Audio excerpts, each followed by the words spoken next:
সেই মৰমখিনি জুবিন গাৰ্গৰ ক্ষেত্ৰত কিয় দেখুওৱা নহল? এজন শিশু সুলভ স্বভাৱৰ মানুহ, সেই মানুহজনক এবাৰ কিয় কোৱা নহল?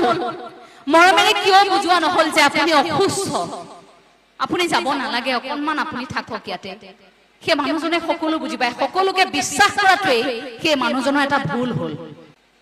এগৰাকী জুবিন গাৰ্গৰ অনুৰাগী হিচাপে, এগৰাকী অসমীয়া জীয়ৰী হিচাপে এই সময় খুব জটিল, এই পৰিস্থিতি খুব জটিল।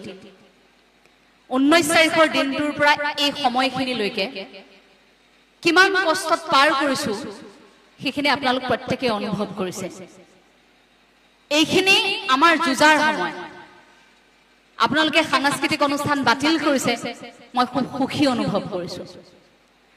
কথা কোৱাৰ বাবে আমি শক্তি গোটাব পৰা নাই, কাৰণ আমি কৰবাত ভয় কৰিছো যে আমি এই কথা কৈ থকা মানুহবোৰে যদি এই প্ৰসংগটো ঢাকি দিওঁ বা আমাৰ প্ৰাণৰ শিল্পীগৰাকীৰ হৈ এই মুহূৰ্তত আমি মাত নামাতো, কৰবাত আমাৰ প্ৰাণৰ শিল্পীগৰাকীয়ে ন্যায় নোপোৱাকৈ ঘটনাটো ৰৈ যাব। আৰু তেতিয়া যদি আপুনি মই জুবিন গাৰ্গক ন্যায় দিব নোৱাৰো, আপুনি মই নদায় ভদাই, আপুনি মই সাধাৰণ মনুষ্য, জুবিন গাৰ্গক যদি আপুনি মই ন্যায় দিব নোৱাৰো, শক্তিশালী অসমীয়াই যদি সেইখিনি কৰিব নোৱাৰে, তেন্তে আপোনাৰ মোৰ বাবে দুৰ্ভাগ্যজনক কথা এইখন অসমত আৰু একো হ'ব নোৱাৰে।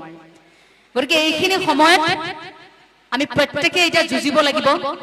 সামাজিক মাধ্যমটো প্ৰতি মুহূৰ্তত আপোনালোকে চাই আছে, আপোনালোকে টিভি চাইছে, বাতৰি কাকত পঢ়িছে, সংবাদ মাধ্যমত আপোনালোকে সহযোগিতা আগবঢ়াইছে, তাৰ বাবে আমি কৃতজ্ঞ। গতিকে আমিও প্ৰতি মুহূৰ্তৰ সঁচা কথাবোৰ আপোনালোকক জনাবলৈ চেষ্টা কৰিম। কিয়, কাৰ বাবে, কেনেদৰে এই ঘটনা সংঘটিত হবলৈ পালে। কাৰণ এগৰাকী প্ৰাণৰ শিল্পী হেৰুৱা এই ঘটনাটো আমি সহজে কেতিয়াও মানি ল'ব নোৱাৰো। মই জুবিন গাৰ্গৰ পাগল অনুৰাগী নাছিলো, কিন্তু মই জুবিন গাৰ্গৰ সেই সত্তাটো মই স্বীকাৰ কৰিছিলো। জুবিন গাৰ্গ যে ব্যতিক্ৰম, একক আৰু অনন্য, সেই কথাখিনি কিন্তু প্ৰতি মুহূৰ্তত স্বীকাৰ কৰি আহিছো। কাৰণ জুবিন গাৰ্গে যি কৰিব পাৰে সেয়া আন কোনেও কৰিব নোৱাৰে। জুবিন গাৰ্গে যি ক'ব পাৰে সেয়া আন কোনেও ক'ব নোৱাৰে। অসম মুলুকে আমি কিমান বছৰ অপেক্ষা কৰিব লাগিব তাৰ হিচাপ নাই। হয়তো কেতিয়াও এনে পুৰুষৰ এই পুণ্যভূমিত হয়তো জন্মই নহব।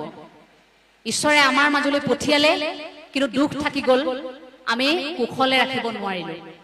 আমাৰ মাজত থকা একাংশ মানুহৰ নামৰ অমানুহে তেওঁলোকক কুশলে থাকিবলৈ নিদিলে। একাংশ বহিৰাগত বনিয়াই জুবিন গাৰ্গক কেৱল টকা ঘটা আহিলা হিচাপে ব্যৱহাৰ কৰিলে। আজি অনুষ্ঠানটিলৈ আহিছো, এইখিনিত বহাৰ